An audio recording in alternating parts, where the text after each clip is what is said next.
Ladies and gentlemen, good morning. Your Excellency, it's a great honor and privilege for you to find time and join us this morning to preside over this crucial annual event as we celebrate and honor our distinguished taxpayers. Your Excellency, with your permission, allow me to make a few remarks before I graciously invite you to address this gathering. Your Excellency, Taxpayers Month has been set aside every calendar year to recognize taxpayers in various sectors of our economy. The selflessness and the hard work of these patriotic taxpayers have enabled Kenya to fund its development programs. As a nation, we are able to meet our sustainable development aspirations because of their selfless efforts in being tax compliant.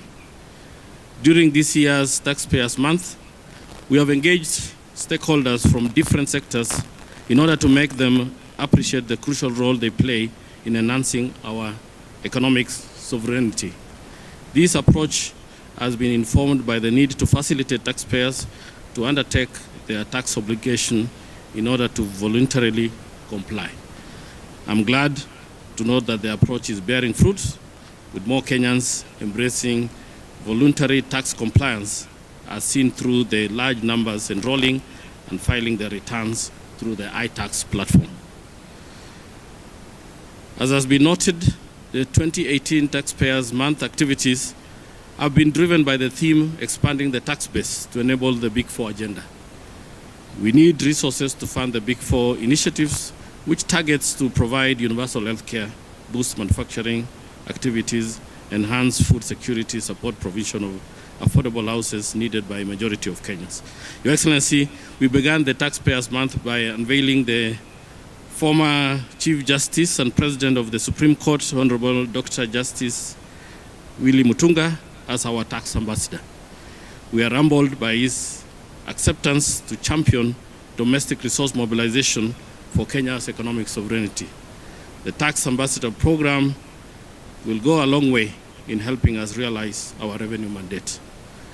We then held the annual Taxpayer Summit, a platform designed to engage with the shareholders, stakeholders, and the public on all matters tax with a view of generating innovative ideas for supporting revenue mobilization. During the summit, a tax needs assessment report was launched. This report marks the first step towards getting the tax agenda mainstreamed in the revamped competency-based education curriculum.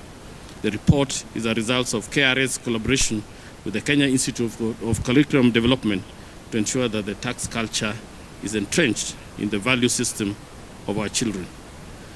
Your Excellency, we know that domestic resource mobilization is a key prerequisite for successful implementation of Kenya's development agenda. Most importantly, we are aware that we need to boost our revenues in order to effectively implement the commitments and our Big Four agenda. To this end, I'm pleased to note that we have initiated a number of tax reforms and continue to invest in technology geared towards automating tax services.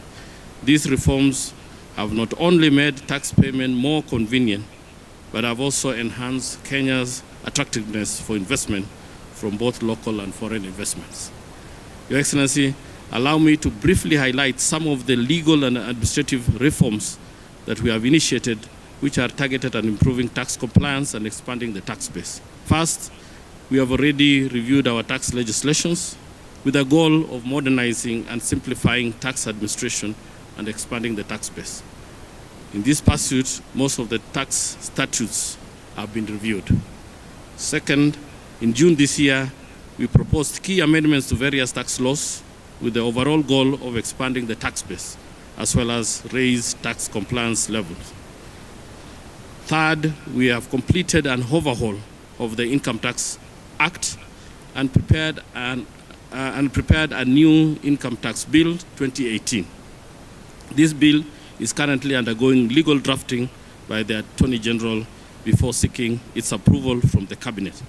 We shall subsequently submit the same to the National Assembly for consideration. This review was informed by the need to simplify and modernize the Act, expand the tax base, and enhance equity and progressivity. Fourth, to further expand our tax base, together with the Kenya Revenue Authority, we are currently implementing a revenue enhancement initiative program, which focuses on enhancing tax administration and compliance. Under this program, we are using iTax system to detect non-compliance through data matching and third-party data utilization. Allow me, Your Excellency, to thank our diligent taxpayers who have stood with us throughout by promptly paying their tax dues. I'm sure you will all agree with me that this is the only sure way of ensuring that we take charge of our sustainable development destiny. As I conclude, Your Excellency, let me once again express our sincere appreciation for your continued leadership, invaluable support, and your constant encouragement for us to do much better.